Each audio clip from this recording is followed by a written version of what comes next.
সত্যি কথা বলতে অসীম বাবুই কিন্তু এই যে পুরো প্রজেক্টটা আমাদের হচ্ছে, এখানে অসীম বাবুর ভূমিকাটাই হচ্ছে সব থেকে বেশি গুরুত্বপূর্ণ। উনি পুরো বিষয়টা দেখাশোনা করেছেন, আমার সঙ্গে আলোচনা করেছেন। আমি অসীম বাবুকে তো আলাদা করে কালকে আমাদের যে ওয়ার্কশপ, তাতে বিশেষভাবে ধন্যবাদ জানিয়েছি। আজকেও যারা পার্টিসিপেন্ট তোমরা সবাই এসছো, তাদের জ্ঞাতার্থে জানাচ্ছি যে অসীম বাবু মানে ভীষণ রকম ধন্যবাদ পাওয়া উচিত। এবং তোমরা যারা এসছো, এই 30 ঘন্টার এই যে এই কোর্সটায় ভীষণ উপকৃত হবে।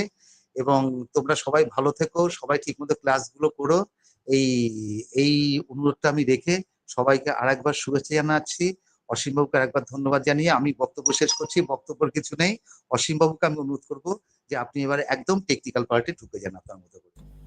Thank you sir. আমরা এবার স্টার্ট করছি। আমি স্ক্রিন শেয়ার করে করাবো, যেখানে যেখানে বোর্ড ওয়ার্ক প্রয়োজন আছে আমি সেটাও করাবো। সবার কাছে একটাই কথা শুরুর আগে, যার যা কোশ্চেন বা কোয়ারিজ থাকবে হ্যান্ড রেইজ করে দেবেন। কেউ আনমিউট করবেন না, ক্লাস চলাকালীন হ্যান্ড রেইজ করবেন। তারপরে আমরা ডেকে নেব কার কি কোয়ারিজ আছে, নাম্বার 1। নাম্বার 2, যে কোনো আলোচনার পরেও আমরা বলবো যে এবার কার কার কি কোয়ারিজ আছে। পরপর হ্যান্ড রেইজ করলে আমরা সেখানে নাম ধরে ডাকবো, তারপর এটা করব, নাহলে অসুবিধা হবে অনলাইনে যেটা নিয়ম। 1, 2, আমরা সিলেবাসটা প্রোভাইড করে দেবো। আজকে আমি এক ঝলক সিলেবাসটা দেখিয়ে নেব অন স্ক্রিন। সিলেবাসটা আমরা গ্রুপে দিয়ে দেবো, পিডিএফটা আজকেই দিয়ে দেবো সিলেবাসটা। আর কন্টেন্ট যেটা আছে, আমরা এখন ক্লাসগুলো করাবো। আমার সাথে এইচওডি স্যারের কথা হয়েছে, পরে আমাদের যে টোটাল কন্টেন্ট এটা পিডিএফ করে আমরা এটাকে এখানে দিয়ে দেবো। সমস্ত কিছু ইচ অ্যান্ড এভরিথিং আমরা প্রোভাইড করব স্টুডেন্টদের, যাতে আমাদের স্টুডেন্টদের কোনো কোয়ারিজ যাতে ইনকমপ্লিট না থাকে। আমাদের পার্ট থেকে আমরা একদম হার্ড অ্যান্ড সোল ট্রাই করব সেটাকে কভার আপ করার। আর যেখানে যেখানে যার যার নোট নেওয়ার তারা নেবে, কোনো অসুবিধা নেই।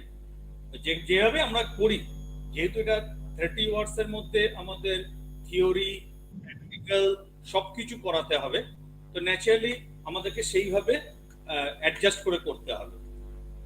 আর যেটা কালকে একটা ডিমান্ড এসেছিল, সুব্রজ্যোতি বলেছিল রেকর্ডিং ব্যাপার, সেটাও আমরা গতকাল স্যার শেয়ার করেছেন, সেটাও আমরা চেষ্টা করছি, হয়ে যাবে। ওটাকেও আমরা প্রোভাইড করে দেবো, তখন তো রেকর্ডিংটা সবাই পেয়ে যাবে, কোনো অসুবিধা নেই। ওকে। আর ভিডিও কেউ অন যতক্ষণ না এখান থেকে বলা হচ্ছে, আমাদের তরফ থেকে বলা হচ্ছে ভিডিও কেউ অন করবেন না।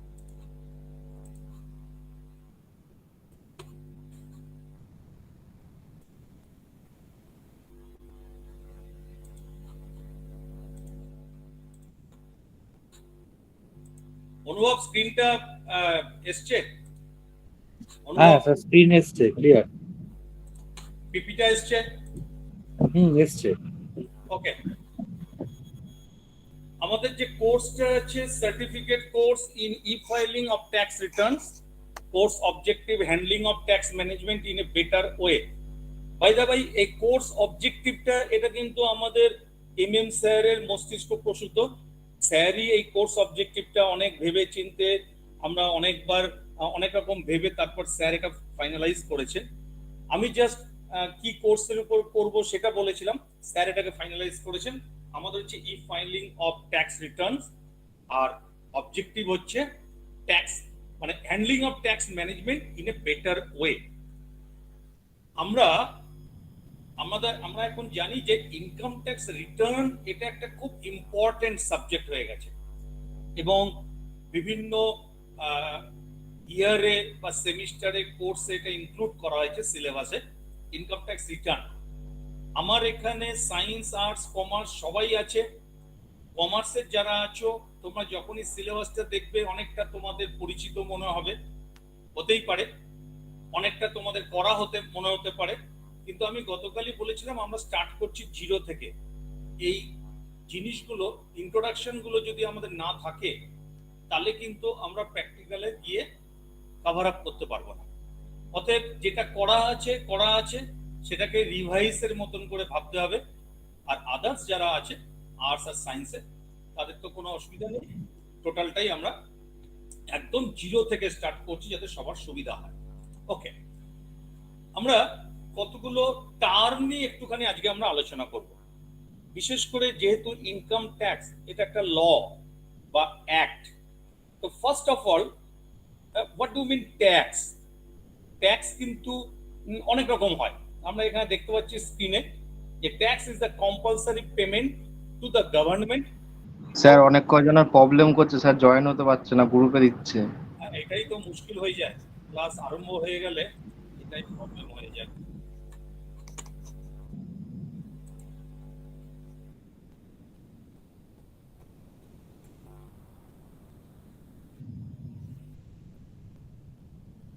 ঠিক আছে, আজকে প্রথম দিন এগুলো অ্যালাউ হচ্ছে। আজকেই আমরা ইয়ে করে নেবো, শেয়ার করে নেবো যে ক্লাস আরম্ভ হয়ে গেলে আর এগুলোকে ইয়ে করা হবে না, তাহলে খুব অসুবিধা হয়ে যায়। প্রেজেন্টেশন দিতে দিতে আবার এদিকে ট্যাকেল করতে হয়।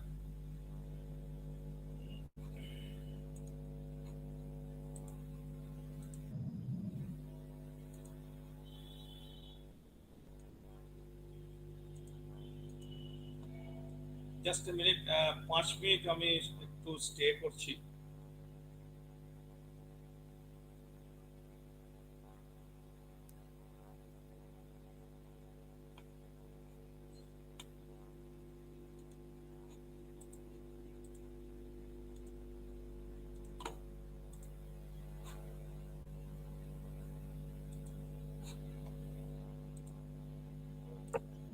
ঘরে ছিল চলে যেত, দরজা দিয়ে এসছে দরজার ঘুরে সৌরভ, সৌরভ মিউট করো। সৌরভ হ্যাঁ স্যার। মিউট মিউট করো, সাউন্ড আসছে। স্যার শোনা যাচ্ছে না স্যার কিছু।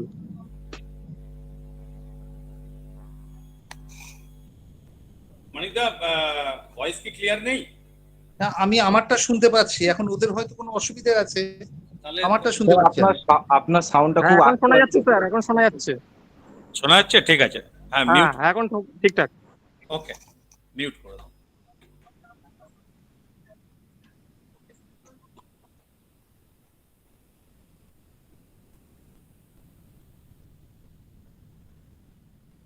মানিকদা আমরা স্টার্ট করি, নালে এরকম ভাবে টাইম হ্যাঁ ওয়েস্ট হ্যাঁ হবে। হ্যাঁ, একদম একদম একদম একদম, কারণ অন্য আচ্ছা, সবারও তো কাজ থাকতে পারে। এখন দেখছি একটা জয়েন এসছে আর্ট ওয়ার্ল্ড।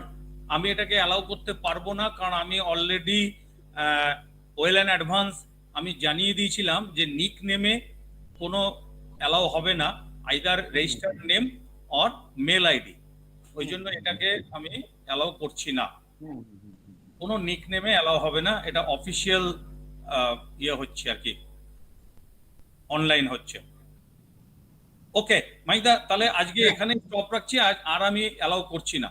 ঠিক ঠিক ঠিক, হ্যাঁ হ্যাঁ হ্যাঁ, না ওদেরও তো যারা এসে তাদেরও তো এর পরে কাজ আছে, 1 ঘন্টা পরে তাদের, তো তারা কেন সাফার করবে? হ্যাঁ অবশ্যই তারা তো অবশ্যই। সাফার করবে। ওকে হ্যাঁ ওকে, হ্যাঁ হুম।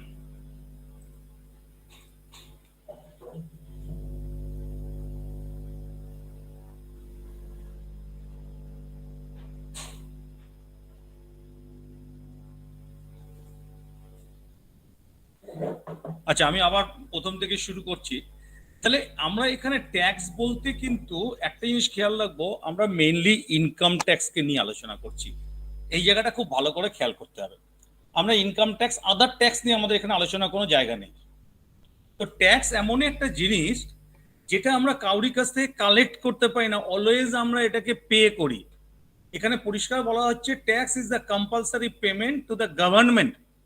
এবং কাকে পেমেন্ট করি? Only for government, without expecting any return.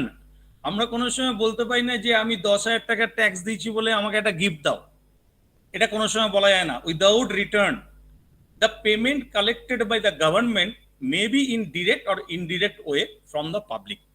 এইবার আমরা আসছি যে ট্যাক্সটাকে দুটো পার্টে আমরা ভাগ করে দিচ্ছি, একটা ডিরেক্ট ট্যাক্স, একটা indirect tax.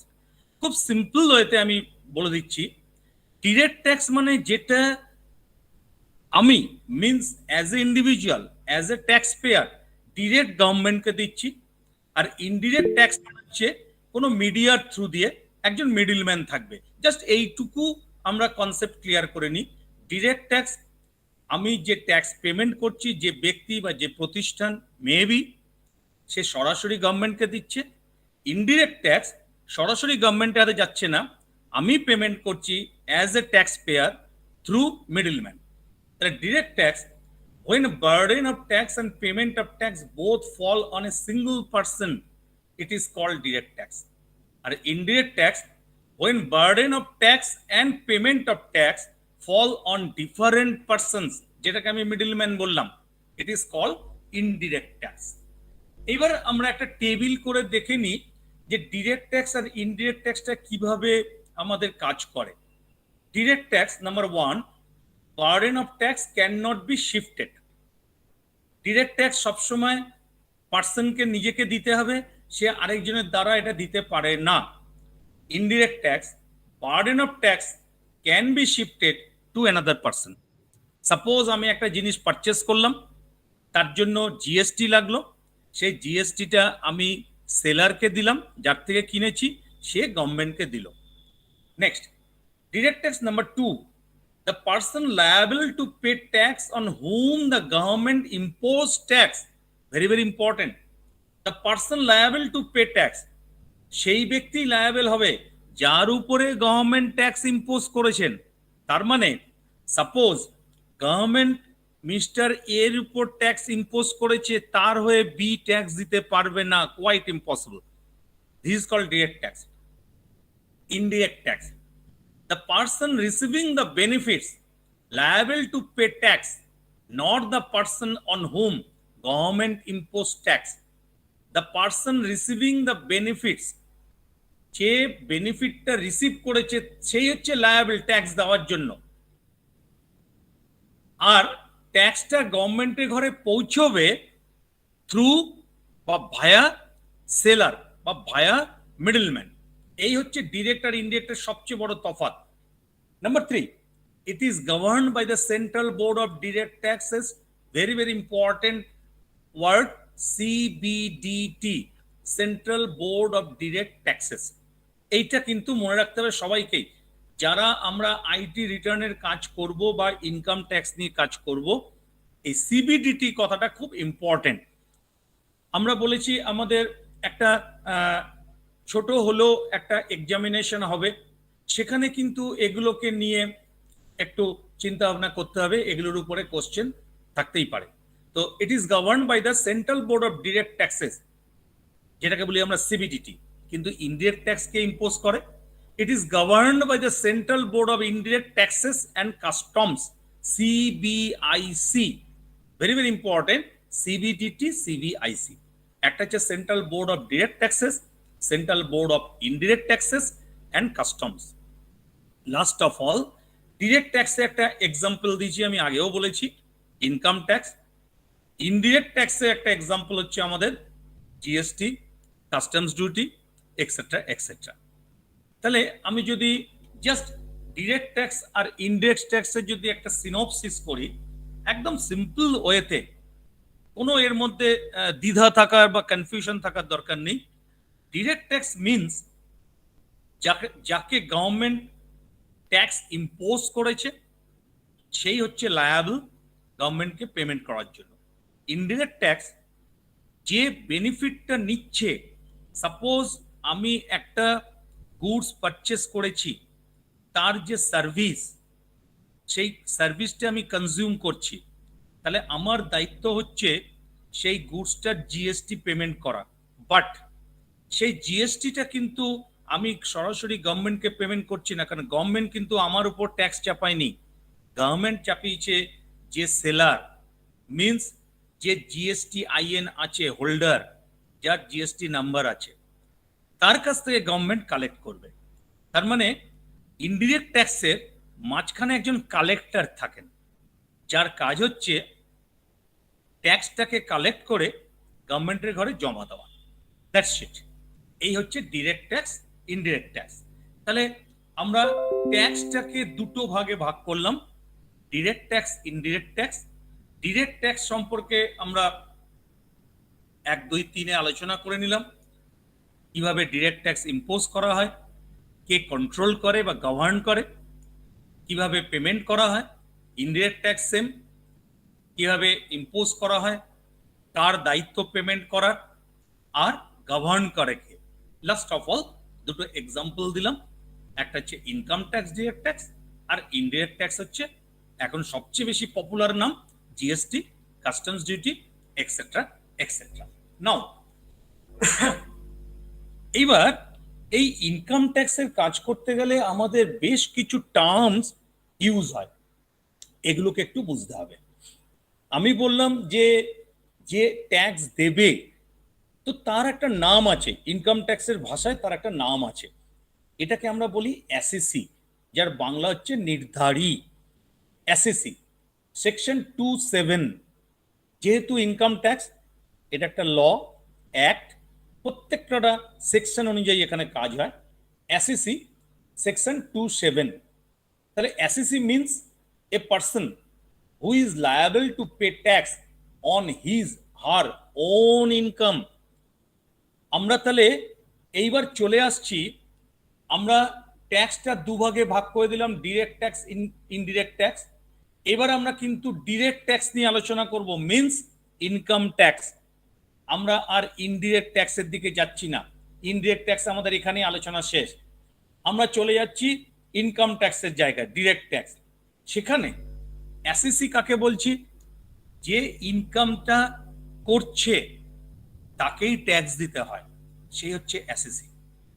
Number 2, a person who is liable to pay any other sum of money under Income Tax Act 1961.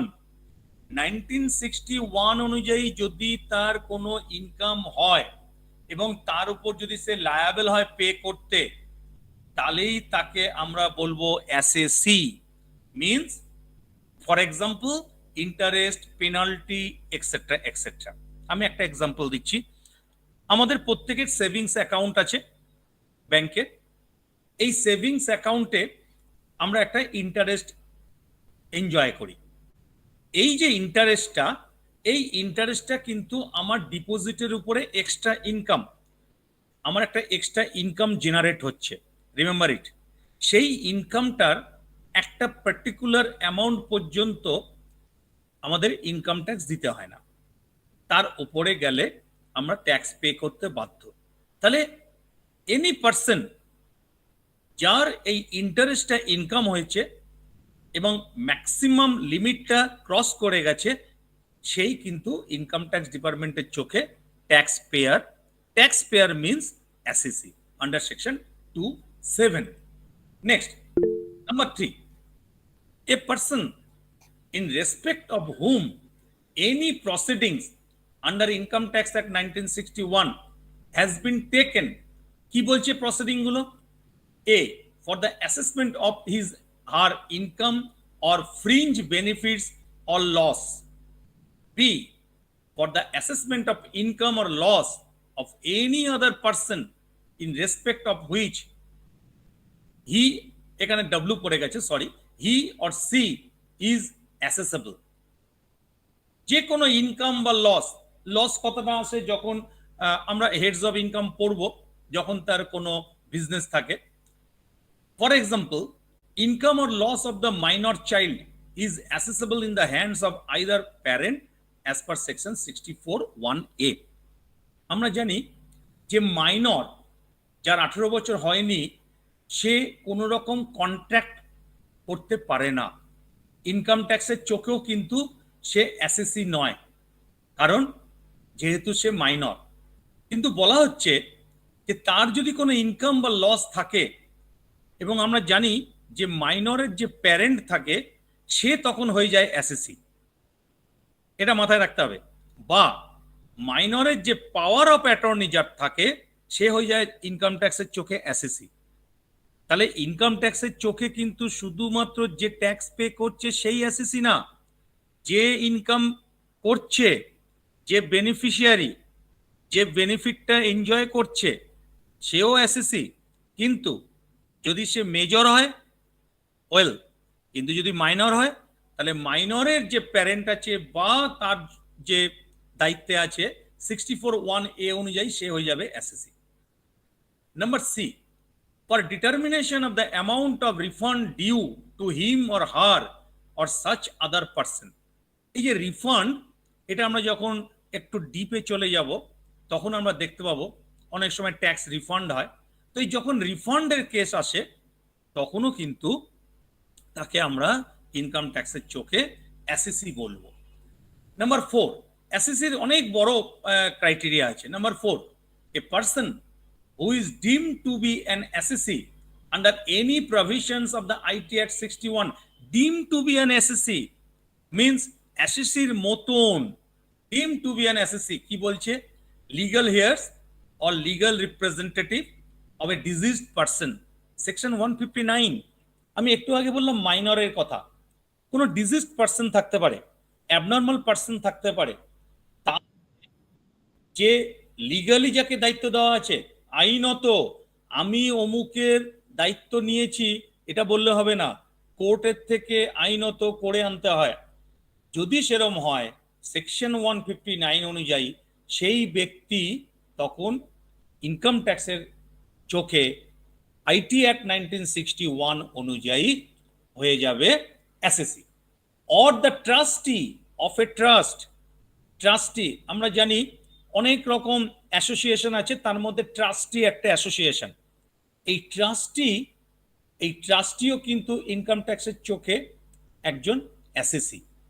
তাহলে অ্যাসেসি মানে মনে করার কোনো কারণ নেই রক্ত মাংসের মানুষ হতে হবে তা নয়, কোনো ইনস্টিটিউট হতে পারে, কোনো ট্রাস্টি হতে পারে, কোনো অ্যাসোসিয়েশন হতে পারে, এনি হাউ সিম্পল ওয়েতে যদি আমরা ভাবি যাকে ট্যাক্স দিতে হবে he or she is called assessee. যদি সেটা ইন্ডিভিজুয়াল হয় ওকে, নাহলে সেটা ট্রাস্টি হতে পারে, সেটা অ্যাসোসিয়েশন হতে পারে, any how. Number 5, a person who is deemed to be an assessee in default under any provision of the IT Act 1961. 1961টা বারবার মেনশন করছি, এটা ইনকাম ট্যাক্স অ্যাক্টের ইয়ার, এই বছর থেকে ইমপ্লিমেন্ট হয়েছে। তো 1961 এ প্রভিশন করা আছে ডিম টু বি অ্যান অ্যাসেসি কাদের বলছে। For example, a person or institution that fails two deduct tax at source means TDS। আমরা কোনো একটা জায়গায় চাকরি করি বা কোনো একটা বিজনেস করি, সেই বিজনেসের কিছু গুডস বা সার্ভিস কোনো একটা কলেজ, কোনো একটা ইনস্টিটিউট বা কোনো একটা কনসার্নকে আমি সাপ্লাই করেছি, সেখান থেকে আমি একটা পেমেন্ট পাচ্ছি। যখনই আমি পেমেন্টটা পাবো, যাকে সাপ্লাই করেছি তার দায়িত্ব হচ্ছে আমার প্যান নাম্বারের এগেনস্টে ওই ইনকাম থেকে 1% TDS কেটে রেখে গভর্নমেন্টের ঘরে জমা করে দেওয়া। This is called TDS, tax deducted at source, যেখান থেকে আমার ইনকামটা জেনারেট হচ্ছে। তাই বলছে যে for example a person or institution, suppose আমার হরিঙ্গাটা কলেজ, আমি একজন বিজনেসম্যান, হরিঙ্গাটা কলেজে কিছু কম্পিউটার সাপ্লাই দিয়েছি সে 10 lakhs। হরিঙ্গাটা কলেজের দায়িত্ব হচ্ছে আমাকে যখন 10 lakhs কন্ট্রাক্ট মানি পেমেন্ট করবে তার থেকে 1% কেটে রাখবে TDS, কেটে রেখে নেট অ্যামাউন্টটা আমাকে পেমেন্ট করবে, বাদবাকি টাকাটা গভর্নমেন্টের ঘরে ইনকাম ট্যাক্স ডিপার্টমেন্টের অ্যাকাউন্টে আমার প্যানের এগেনস্টে জমা দেবে। আমার প্যানের এগেনস্টে, রিমেম্বার ইট, কারণ ওই ট্যাক্সটা আমি দিলাম through Haringhata Mahavidyalaya. This is called TDS, remember it. Haringhata college যদি আমাকে 10 লাখ টাকা কন্ট্রাক্ট প্রাইস 10 লাখ টাকায় পেমেন্ট করে, I am not a defaulter, আমার কোনো দোষ নেই। হরিঙ্গাটা কলেজ ডিফল্টার হবে কারণ সে TDS কাটেনি অ্যাজ পার সেকশন 1961, এই অনুযায়ী সে হচ্ছে ডিফল্টার এবং তাকে পেনালাইজড করতে পারে আইটি ডিপার্টমেন্ট, কারণ তুমি 10 লাখের উপর 1% কেটে রাখোনি। This is your responsibility. অতএব এইটা খেয়াল রাখতে হবে। Before payment or after deduction of tax fails to deposit the same in the government treasury, এবং টাকাটা কেটে গভর্নমেন্টের ট্রেজারিতে জমা দিতে হবে। এখানে একটা কথা বলা হচ্ছে উইদিন দ্য স্পেসিফাইড টাইম। আমি এটা এপ্রিল মাস, এপ্রিল মাসে 10 লাখ টাকার পেমেন্ট পাচ্ছি, আমার থেকে 10,000 টাকা কেটে রেখেছে ইনকাম ট্যাক্স। সামনে বছর 25-এ জানুয়ারি মাসে গিয়ে গভর্নমেন্টের ঘরে জমা দিল হরিঙ্গাটা কলেজ ডিফল্টার হবে, পেনালাইজড হবে। কারণ বলা আছে specified time is deem to be an assessee in default under section 2011। Section 2011 বলছে তোমাকে ডিউ টাইমে পেমেন্ট করতে হবে টিডিএসটা। তুমি যখন খুশি দিলে হবে না, যেদিন খুশি দিলে হবে না, তোমাকে স্পেসিফিক পিরিয়ডের মধ্যে ওটা পেমেন্ট করতে হবে, না হলে উইথ পেনাল্টি উইথ ইন্টারেস্ট তোমাকে জমা দিতে হবে। হরিঙ্গাড়া কলেজ যখন সামনে বছর জানুয়ারিতে 10,000 টাকা জমা দিতে যাবে, দেখা যাবে 10,000-এর উপরে তার একটা ইন্টারেস্ট চেপে গেছে, কারণ সে ডিফল্টার, বিকজ ডিউ টাইমে সে পেমেন্ট করেনি। এইটা হচ্ছে এসএসসি। তাহলে এসএসসি বলতে আমি একটুখানি কনক্লুড করে দিই যে এসএসসি, এখানে এই এসএসসি জিনিসটা আমার খুব কাজে লাগবে। এসএসসি বলতে বোঝাচ্ছে একদম পরিষ্কার, এই 1 2 3 4 5 6 এত আমার মনে রাখার দরকার নেই। এসএসসি বলতে বোঝাচ্ছে যে ইনকাম ট্যাক্সের চোখে অ্যাজ পার ইনকাম ট্যাক্স 1961 সে ইনকাম করছে এবং তার উপর সে ট্যাক্স পে করতে বাধ্য, তাহলেই তাকে ইনকাম ট্যাক্সের চোখে বলা হবে এসএসসি। সেটা ইন্ডিভিজুয়াল হতে পারে, কোনো ব্যক্তি বিশেষ হতে পারে, কোনো ইনস্টিটিউট হতে পারে, কোনো কনসার্ন হতে পারে, এনিহাউ কোনো ট্রাস্টি হতে পারে, বোর্ড হতে পারে, যে কেউ হতে পারে, তার জন্য কোনো অসুবিধা নেই। আমরা বললাম deem to be SSC, direct SSC, deem to be SSC, all are same meaning. সেই কিন্তু সেকশন 27 অনুযায়ী এসএসসি। আমি আর একটা দুটো জিনিস করিয়ে তারপর আমি এটা রিপিটেশনে আসবো। আচ্ছা, এইবার আমরা করলাম কি এসএসসি, তার আগে এইবার আমাদের আরো কতগুলো টার্মস আসছে, previous year, assessment year, etcetera etcetera. Previous year, যেটার বাংলা বলা হয় পূর্ববর্তী বছর, section 3। What do mean previous year? আমাদের যখন কোনো ইনকাম ট্যাক্সের ফাইল করা হয় তখন দুটো ইয়ার খুব ইম্পর্টেন্ট, প্রিভিয়াস ইয়ার, অ্যাসেসমেন্ট ইয়ার।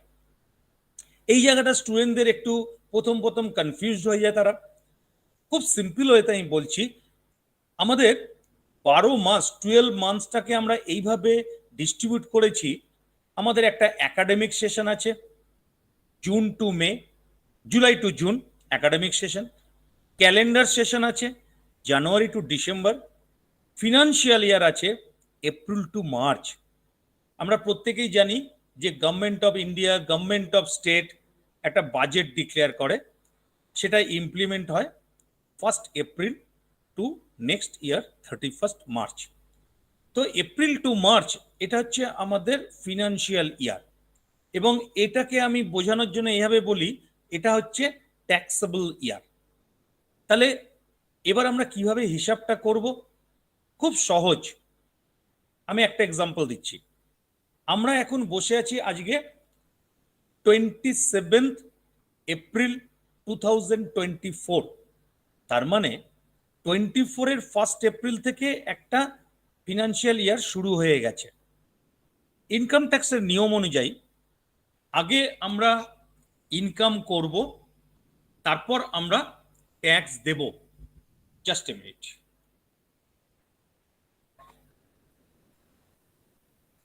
তাহলে ইনকামটা আমাদের আগে করতে হবে। আজকে আমার ডেটটা হচ্ছে 27/4/2024। তাহলে আমি যদি একটুখানি পেছনে চলে যাই, তাহলে আজকের যে মাসটা, এই মাসটা শুরু হয়েছে 1/4/24। আর আমি বললাম আমাদের ফিনান্সিয়াল ইয়ার বা FY সবসময় এপ্রিল টু মার্চ। তাহলে 1/4/24 এটা আফটার 12 মান্থস, এটা গিয়ে এন্ড হবে 31/3/24, সরি 25।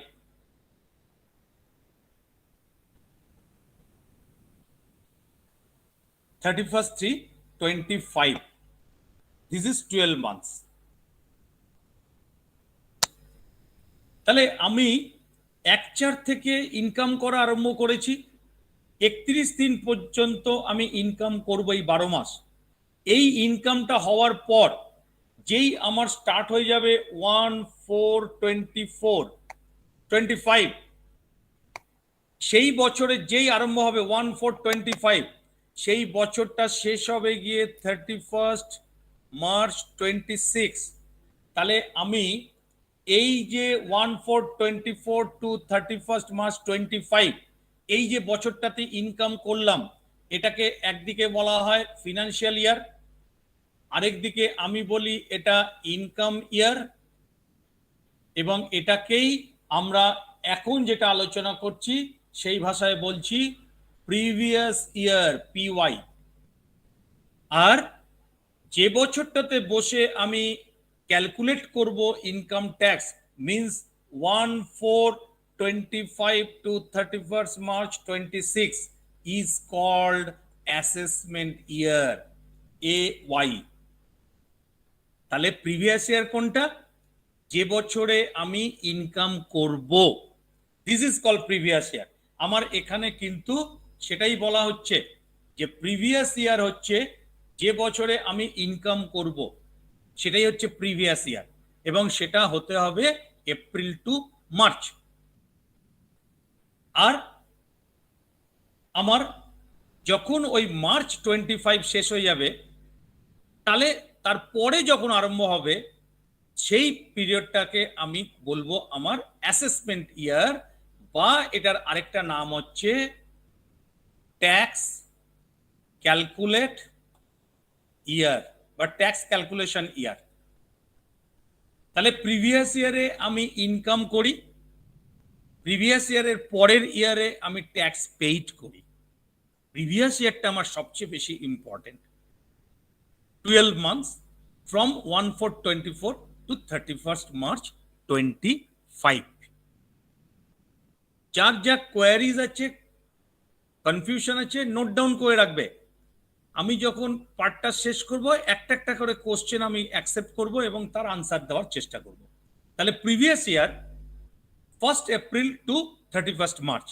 এইবার আমি যদি একটা এক্সাম্পল নিই, আমি এখন বসে আছি 24/25 ইয়ারে, তাহলে এর জাস্ট প্রিভিয়াস ইয়ার শেষ হয়েছে আমার 23/24,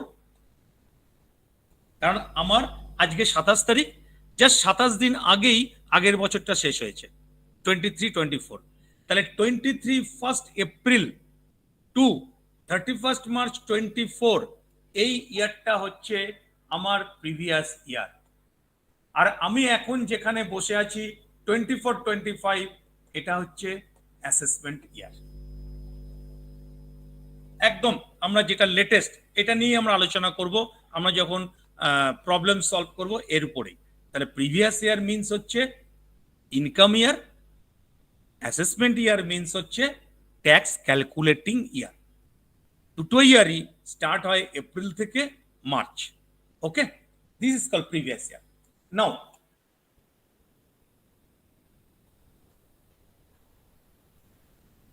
অ্যাসেসমেন্ট ইয়ার আমি অলরেডি আলোচনা করেছি।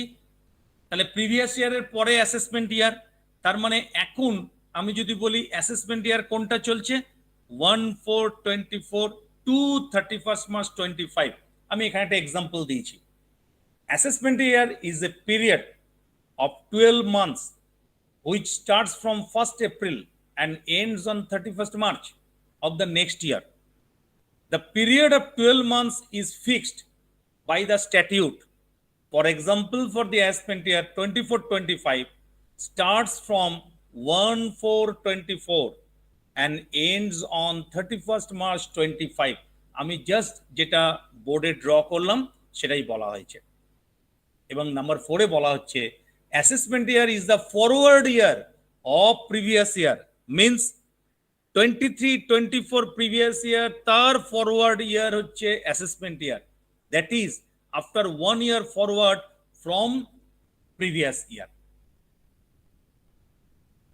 জাস্ট আমার 1 বছর ফরওয়ার্ড হচ্ছে সবসময় প্রিভিয়াস ইয়ারের, অ্যাসেসমেন্ট ইয়ার হচ্ছে সামনের দিকে, প্রিভিয়াস ইয়ার হচ্ছে পেছন দিকে। ওকে, আমি জাস্ট যেহেতু আজকে প্রথম দিন, আমার এখানে অনেকেই আছে যারা নন কমার্স, আমি জাস্ট এইটুকু আজকে আলোচনা করলাম। আজকে আমাদের আলোচনায় ছিল, আমি একটু জিস্ট করে দিই, আমরা ছিলাম direct tax, indirect tax, SSC, person, previous year, assessment ইয়ার। এইবার যদি এগুলোর উপরে কাউরির কোনো কনফিউশন থাকে বা কোশ্চেন থাকে, হ্যান্ড রেজ করবে, আমি একজন একজন করে কোশ্চেনগুলোকে নেব। বাই দা বাই, তার মাঝখানে আমি বলছি, এমএম স্যারের যদি কিছু বলার থাকে, স্যার প্লিজ আপনি একটু বলুন, তারপর আমরা কোশ্চেনগুলোকে নিচ্ছি আর কি। Sir please. হ্যাঁ, ধন্যবাদ অসীমবাবু। মানে আমি, তোমরা যারা পার্টিসিপেন্ট আছো তাদের কাছে বলছি যে অসাধারণ ভালো কিন্তু একটা ক্লাস হচ্ছে। মানে উনি একদম কোথায় থামতে হবে সেটাও উনি থামিয়ে দিলেন আজকের প্রথম দিনের মতো। তো ভীষণ ভালো হচ্ছে, প্রত্যেককে বলবো একটু ভালো করে তোমরা ফলো করো, বিশেষ করে যারা কমার্স বাদ দিয়ে অন্য স্ট্রিম থেকে এসছো তাদেরকে একটু বলছি, দেখবে পুরো বিষয়টা অসীমবাবু এত সুন্দর করে বুঝিয়ে দেবেন, কোনো অসুবিধা হবে না। এইটুকুই বলছি। তোমাদেরকে আবারও আমি বলছি যে স্বাগত, যে তোমরা ক্লাসটা করো, অনেক কিছু জানতে পারবে। আর অসীমবাবুকে বলছি আজকে প্রথম দিন জন্য আমি পুরোটাই আজকে আছি আর কি আপনাদের সঙ্গে। সামনের দিনগুলোতে হয়তো থাকবো না, কেন আমি থাকলে অনেকটা যেটা হবে যে যেন মানে মনিটরিং করছে এই ব্যাপারটা হবে। সুতরাং আমি আজকের পরে আর থাকছি না, একদম শেষ দিন ছাড়া।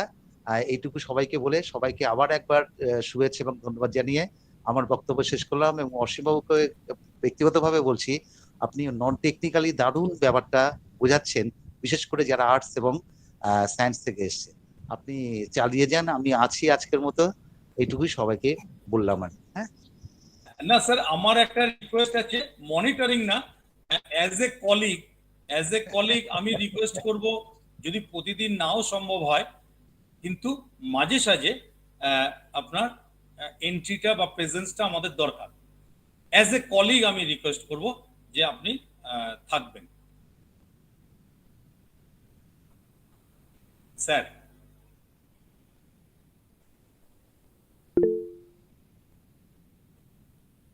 ওকে, আচ্ছা, এইবার হ্যান্ড রেজ অনিরুদ্ধ মন্ডল, ঠিক আছে। অনিরুদ্ধ, আনমিউট করে বলো ফার্স্ট। স্যার আপনি টিডিএস এর কথা উল্লেখ করলেন। জাস্ট এ মিনিট, TDS কি? অনিরুদ্ধ হ্যাঁ, yes, sir, এক মিনিট। প্রথমেই যে কোশ্চেনটা করছো, সে নামটা বলার দরকার নেই, নামটা তো আমি অ্যানাউন্স করে দিচ্ছি। তুমি কোন ব্যাকগ্রাউন্ড থেকে এসছো এটা একটুখানি বলে দেবে, তারপরে তোমার কোশ্চেনটা আরম্ভ করবে। বলো অনিরুদ্ধ। স্যার আমি আর্টস ব্যাকগ্রাউন্ড থেকে এসেছি। স্যার আমার কোশ্চেনটা হলো, আপনি টিডিএস এর কথা উল্লেখ করলেন, যেটা 1% এর কথা উল্লেখ করলেন, স্যার ওটা কি 1% এর সেট নাকি আপ ডাউন করে? হ্যাঁ, আচ্ছা, আর তোমার কোনো কোশ্চেন আছে?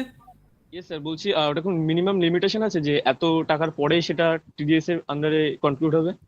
ভেরি ভেরি ইম্পর্টেন্ট কোশ্চেন, খুব ভালো কোশ্চেন। অ্যাকচুয়ালি টিডিএস এর নিয়মটা হচ্ছে যে, টিডিএস জিনিসটা কি?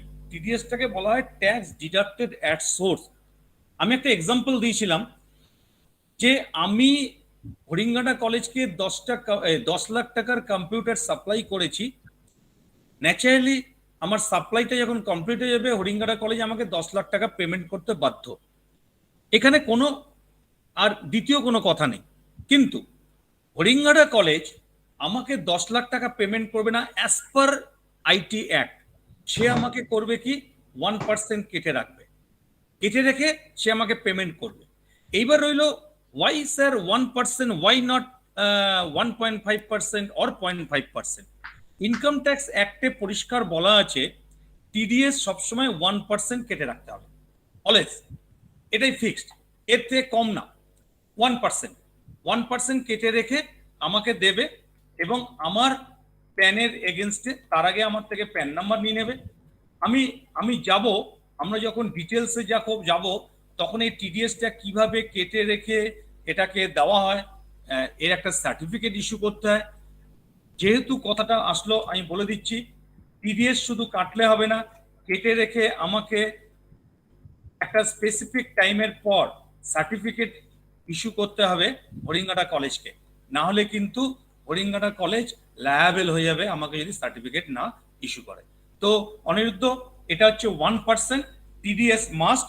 টিডিএস যদি হরিঙ্গাটা কলেজ না কাটে তাহলে কিন্তু সেটা হরিঙ্গাটা কলেজের উপরে পেনালাইজড হবে, আমার উপর না। Okay, am I clear Aniruddha?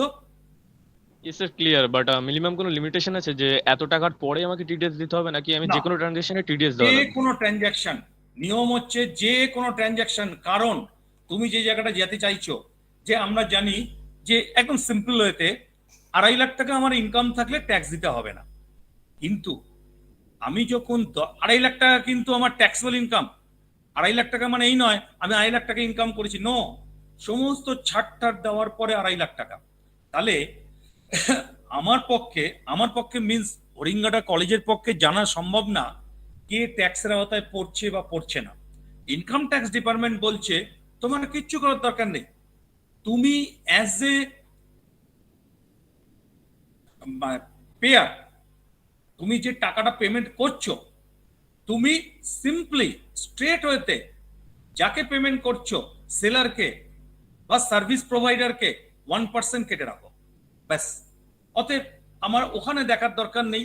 এবার সে যখন আইটি রিটার্ন ফাইল করবে, আমরা যখন শিখবো, তখন সে বুঝে নেবে যে তার সে ট্যাক্স আওতায় পড়ছে কি পড়ছে না, দ্যাটস ডিফারেন্ট।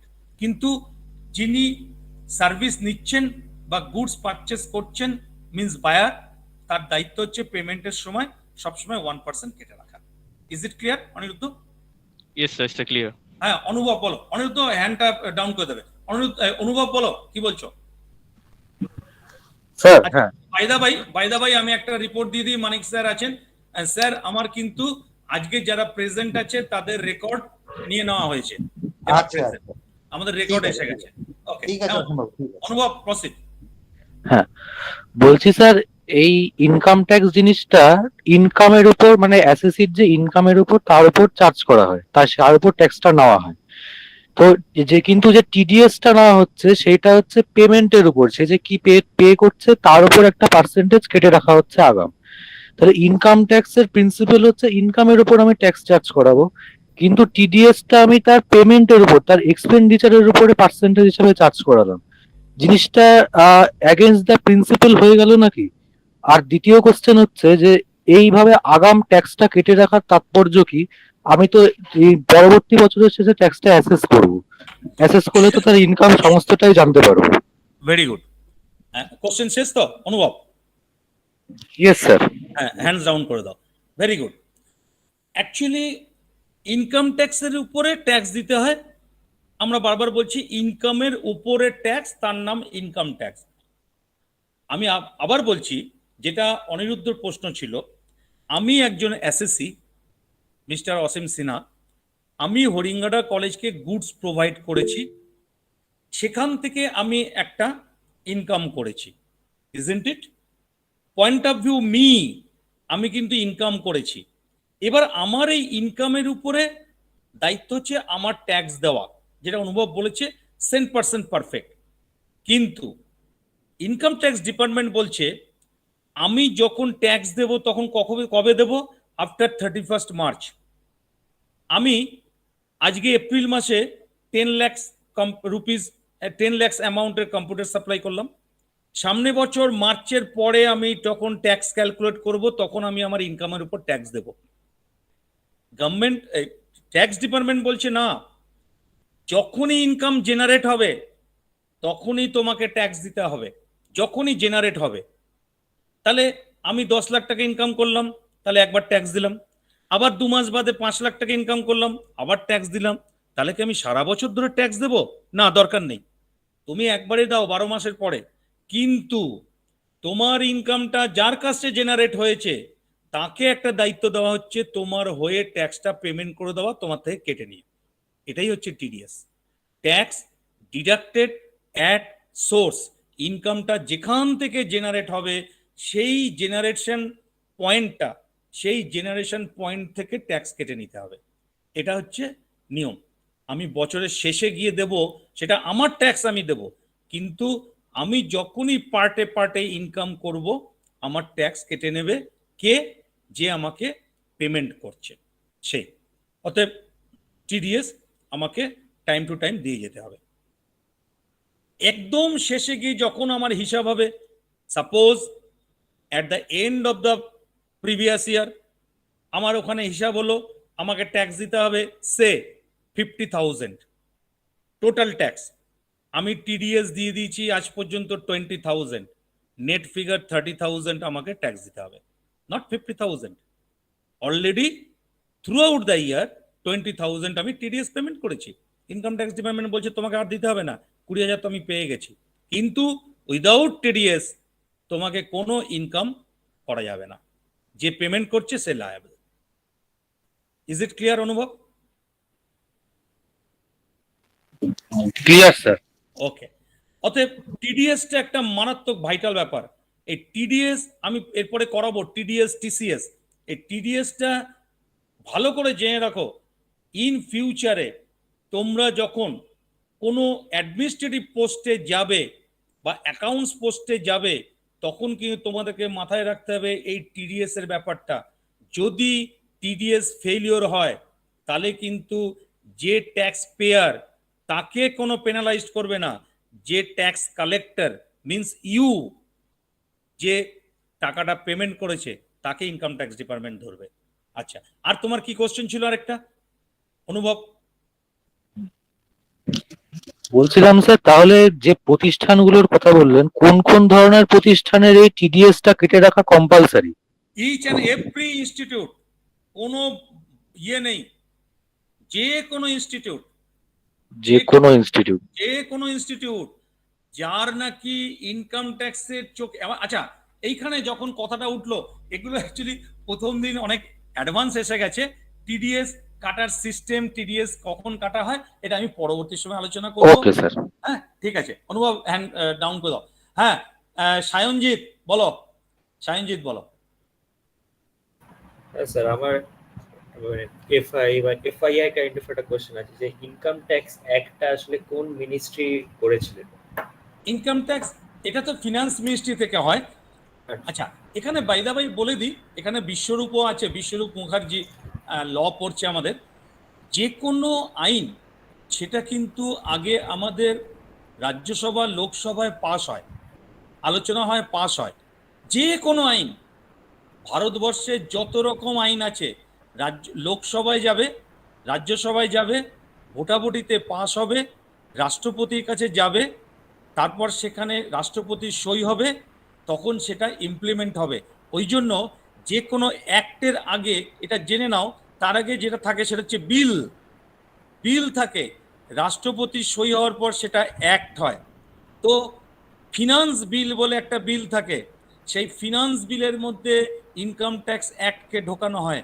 যখন কোনো অ্যামেন্ডমেন্ট হয় তখন বিল হিসাবে যায় ফিনান্স মিনিস্টার, ফিনান্স মিনিস্ট্রি সেই বিলটাকে নিয়ে যায় লোকসভায়, আলোচনা হয়, ভোটাভুটি হয়, রাজ্যসভায় আলোচনা হয়, ভোটাভুটি হয়, তারপর সেটা চলে যাবে রাষ্ট্রপতির কাছে, রাষ্ট্রপতি সই করার পর সেটা অ্যাক্ট হবে। আগে হবে বিল, তারপর হবে অ্যাক্ট। তাহলে এটা ফিনান্স ডিপার্টমেন্ট থেকে এগুলো করা হয়। Is it clear সায়নজিৎ?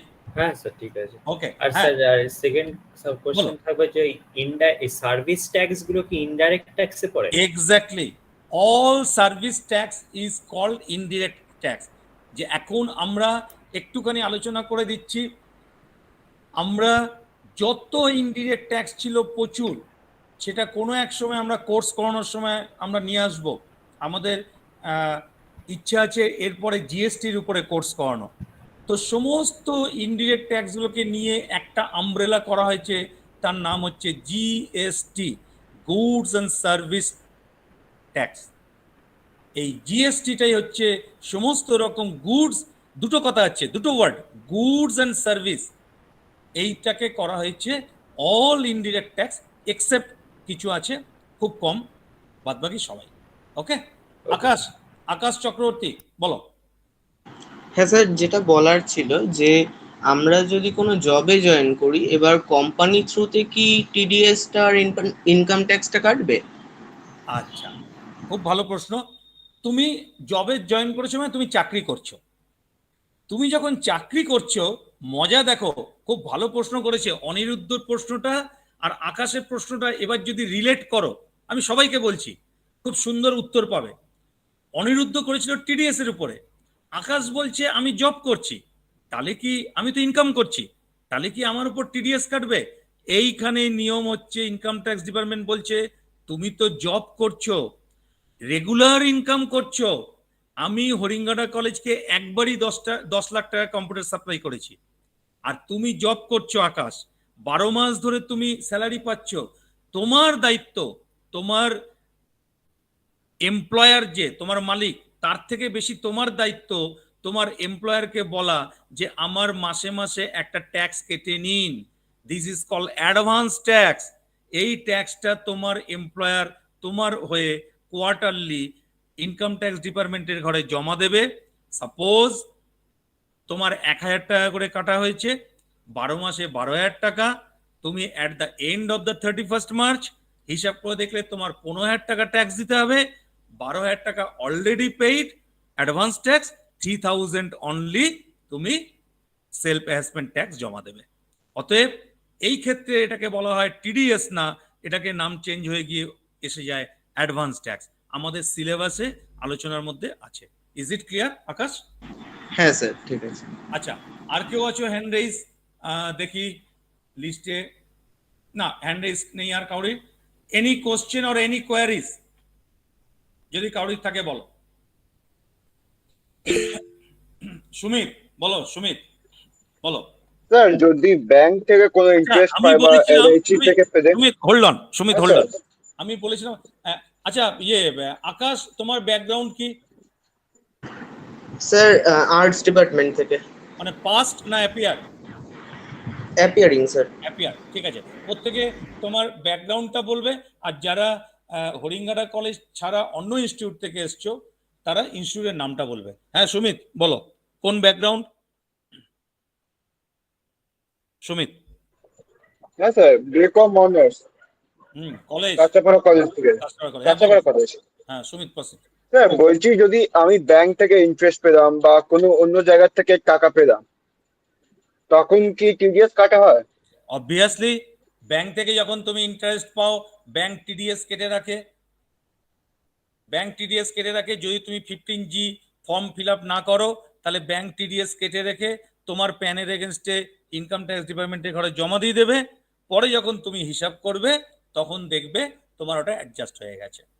অবশ্যই কাটবে, অবশ্যই। ওই যে বললাম সহজ কথা, TDS, tax deposited at source. তুমি যেখান থেকে তোমার ইনকাম জেনারেট হচ্ছে সেই জেনারেশন পয়েন্ট থেকেই ট্যাক্স কেটে নেবে, আর কিচ্ছু না। এক্সেপ্ট স্যালারি, স্যালারির ক্ষেত্রে টিডিএস হয় না, স্যালারির ক্ষেত্রে হয় advance tax. Okay, is it clear Sumit?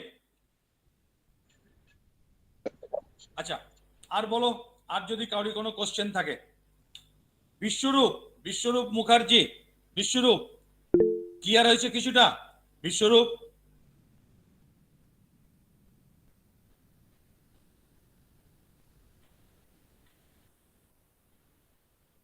হ্যাঁ বিশ্বরূপ, তোমার কথা শোনা যাচ্ছে না, আনমিউট করেছো,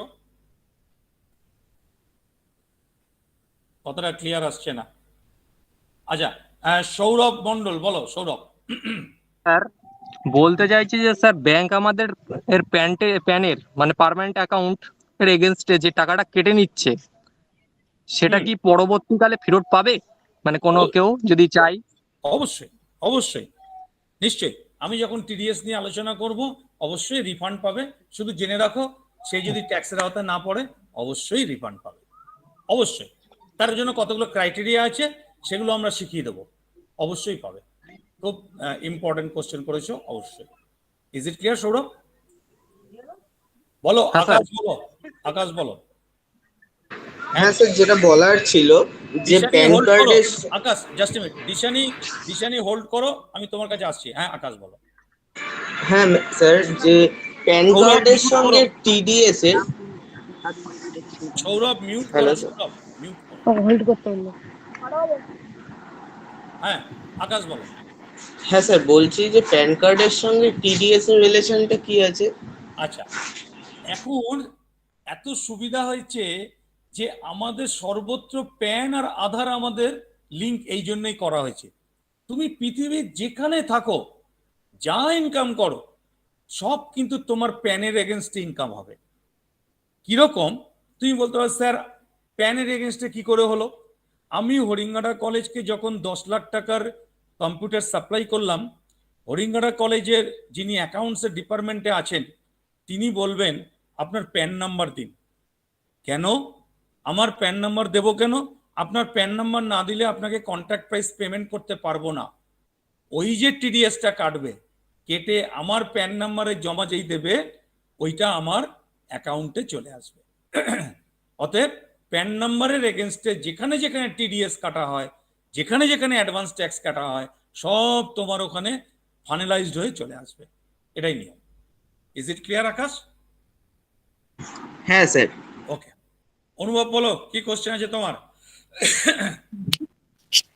স্যার বলছি একটা বিজনেস বা কোনো একটা অর্গানাইজেশন যদি কোনো একটা ইয়ার চলাকালীন, ধরা যাক এই ইয়ারটা যে প্রিভিয়াস ইয়ার যেটা চলছিল এই প্রিভিয়াস ইয়ারে বন্ধ হয়ে গেছে মাঝপথে, তাহলে পরে ওর যে পরবর্তী যে অ্যাসেসমেন্ট ইয়ারে তার ট্যাক্স অ্যাসেস হওয়ার কথা, সেই অ্যাসেসমেন্ট ইয়ারে তো প্রতিষ্ঠানটারই অস্তিত্ব নেই, তাহলে অ্যাসেসমেন্ট ইয়ারে ওর অ্যাসেসমেন্টটা হবে কি করে? এবার ব্যাপারটা হচ্ছে যে প্রতিষ্ঠান অস্তিত্ব নেই, যে কদিন অস্তিত্ব ছিল সে কদিনের তাকে ট্যাক্স দিতে হবে, নাম্বার 1। নাম্বার 2, অস্তিত্ব নেই মুখে মুখে বললে হবে না, তাকে অফিসিয়ালি অফ করতে হবে, ওয়াইন্ডিং আপ করতে হবে। তার জন্য নিয়ম কানুন আছে অ্যাক্টে, সেটা পার্টনারশিপ হলে পার্টনারশিপ অ্যাক্ট, কোম্পানি হলে কোম্পানিজ অ্যাক্ট, সোল প্রোপাইটারশিপ হলে সোল প্রোপাইটারশিপ অ্যাক্ট। যে কোনো অ্যাক্টের ভিতর তাকে ওটা করতে হবে, তবেই সে মানে রেহাই পাবে। না হলে যদি সে আন্ডার অ্যাক্ট সে যদি ক্লোজ না করে তাহলে কিন্তু তারটা কন্টিনিউটি থেকে যাবে। অতএব তাকে প্রপারলি অফ করতে হবে, তবেই ইনকাম ট্যাক্সের আওতা থেকে সে বেরোতে পারবে। Is it clear? ওকে, বোঝা গেছে। বিশ্বরূপ বলো, বিশ্বরূপ। স্যার বলছি যে আমার কোশ্চেনটা হচ্ছে ব্যাংক যখন টিডিএস টা কাটবে তখন কি ব্যাংক কোনো সার্টিফিকেট ইস্যু করবে? এক্স্যাক্টলি, এক্স্যাক্টলি সার্টিফিকেট দেবে, এবং সেই সার্টিফিকেটটা তোমাকে প্রোভাইড করতেই হবে ব্যাংককে। ব্যাংক প্রোভাইড না করলে ব্যাংক পেনালাইজড হবে। তুমি যদি ইনকাম ট্যাক্স ডিপার্টমেন্টের কাছে কমপ্লেন করো তাহলে ব্যাংককে পেনালাইজড করবে। নিয়ম হচ্ছে 15 দিনের মধ্যে টাকাটা জমা দিতে হয় এবং স্টিপুলেটেড পিরিয়ডের মধ্যে সার্টিফিকেট ইস্যু করতে হয়। যার জন্য এখন দেখবে যত ব্যাংকের অ্যাপস আছে, সাইট আছে, তুমি যদি লগ ইন করো তাহলে তোমার ওখানে সার্টিফিকেট এসে যাবে, তোমাকে আলাদা করে ব্যাংকের কাছ থেকে চাইতে হবে না, ওখানে এসে যাবে, তুমি ওখান থেকে ডাউনলোড করে নিতে পারবে। ওকে, ওকে স্যার, একদম একদম অ্যাভেলেবল। হ্যাঁ দিশানি Okay, বলো, দিশানি, দিশানি ব্যাকগ্রাউন্ড বলবে। আর স্যার ব্যাকগ্রাউন্ড হচ্ছে আর্টস, আর হচ্ছে হরিণঘাটা মহাবিদ্যালয়ের অ্যাপিয়ার স্টুডেন্ট। স্যার আমার দুখানা প্রশ্ন আছে। একটা হচ্ছে এই প্যান কার্ডের সাথে মানে ইনকাম ট্যাক্সের যে ফাংশনটা ওটা যদি একটু বলেন তাহলে খুব ভালো হয়। আর একটা কোশ্চেন হচ্ছে ওই সিবিডিটি যেটা বলেছিলেন ওটার ফাংশনটা যদি আর একটু বলেন। আচ্ছা, ওকে। এমএম স্যার, এমএম স্যার,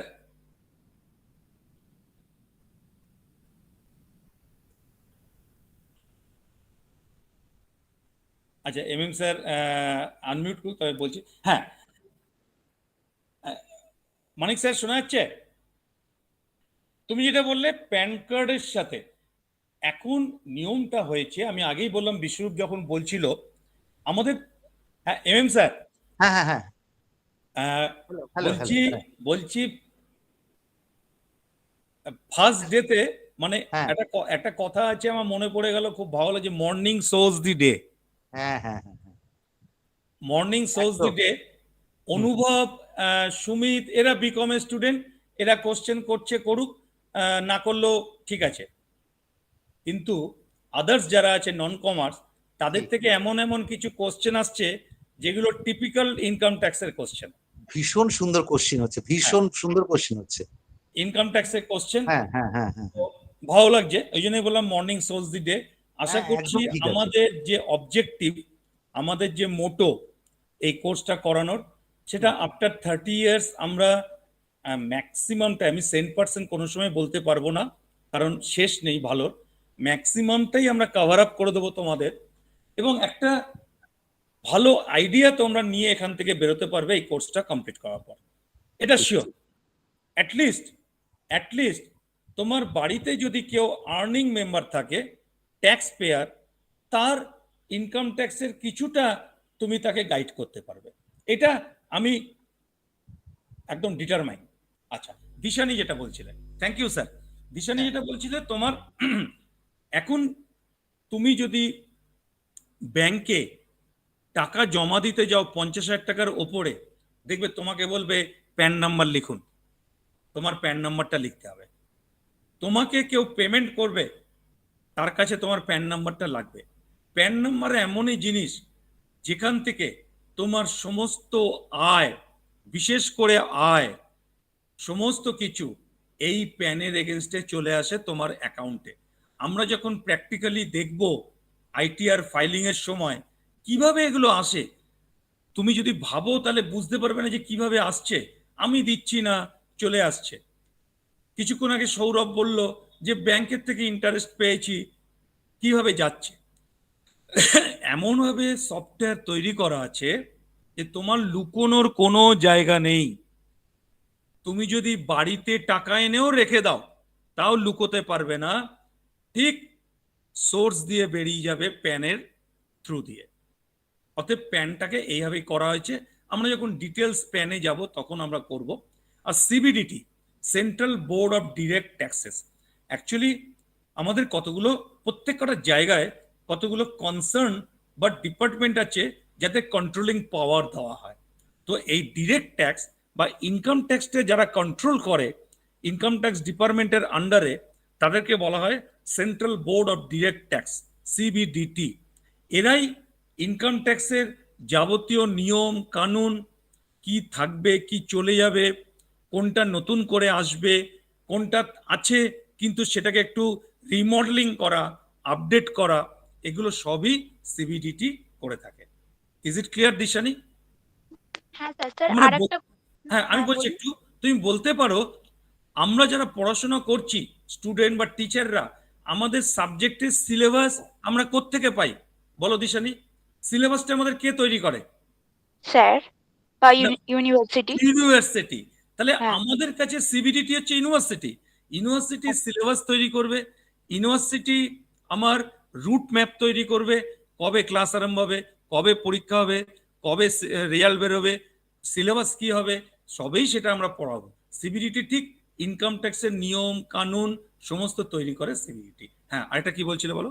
আরেকটা কোয়েশ্চেন আছে, এই যে ওখানে একটা নির্দিষ্ট টাইম পিরিয়ড দিয়ে দিয়েছে যে 1 এপ্রিল টু 31 31 মার্চ। হ্যাঁ, Yes, yes. এটা কি মানে এই টাইমটা ধরেই কি ওরা ইনকাম ট্যাক্সটা কাটে? একদম একদম, ওই যে আমি মানে বললাম এটা যায় না? 12 মাসের অনেক রকম ভাগ আছে, একাডেমিক সেশন, ক্যালেন্ডার ইয়ার, বিজনেস ইয়ার, কিন্তু ইনকাম ট্যাক্স ইয়ার বা ফিনান্সিয়াল ইয়ার হচ্ছে ফিক্সড এপ্রিল টু মার্চ, এর আগেও না পরেও না, 12 মানে মাস।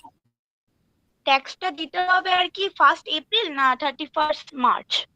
আমি আয় করব 1 এপ্রিল থেকে 31 মার্চ, তারপরের বছর যখন শুরু হবে 1 এপ্রিল থেকে, তারপরে আমি ট্যাক্স হিসাব করে দেব। তার একটা সময় আছে, কয়েক মাস বাদে আমাকে ট্যাক্স দিতে হবে, কিন্তু আগে আয় করব 12 মাসে, তারপর ট্যাক্স দেব। মানে এক বছরের ট্যাক্স ক্লিয়ার করতে হবে, তাই তো নাকি? একদম একদম, এক বছরের আচ্ছা, এক বছরের। Thank you. Okay, welcome. Ayantika বলো, কি বলছো অয়ন্তিকা? ব্যাকগ্রাউন্ড বলবে, কলেজ বলবে। Sir Kanchrapara college, pass out, background B Com honours. Okay, বলো। স্যার বলছি যে আমার দুটো কোয়েশ্চেন আছে। ফার্স্ট কোয়েশ্চেন, স্যার গভর্নমেন্টের নন কন্ট্রাকচুয়াল এমপ্লয়িজদের কি টিডিএস কাটা হয়? কন্ট্রাকচুয়াল হোক, নন কন্ট্রাকচুয়াল হোক, এনি হাউ, সাপোজ তোমার কোনো চাকরি নেই, তুমি ইনকাম করো না, কিন্তু তোমার বাবা বা মা তোমার নামে কয়েক লাখ টাকা তোমার সেভিংস অ্যাকাউন্টে জমা দিয়ে দিল, কোনো চিন্তা নেই, ইনকাম ট্যাক্স ডিপার্টমেন্ট বলবে ওটা অয়ন্তিকার ইনকাম, অতএব তার উপরে ইন্টারেস্ট পেলে টিডিএস দাও।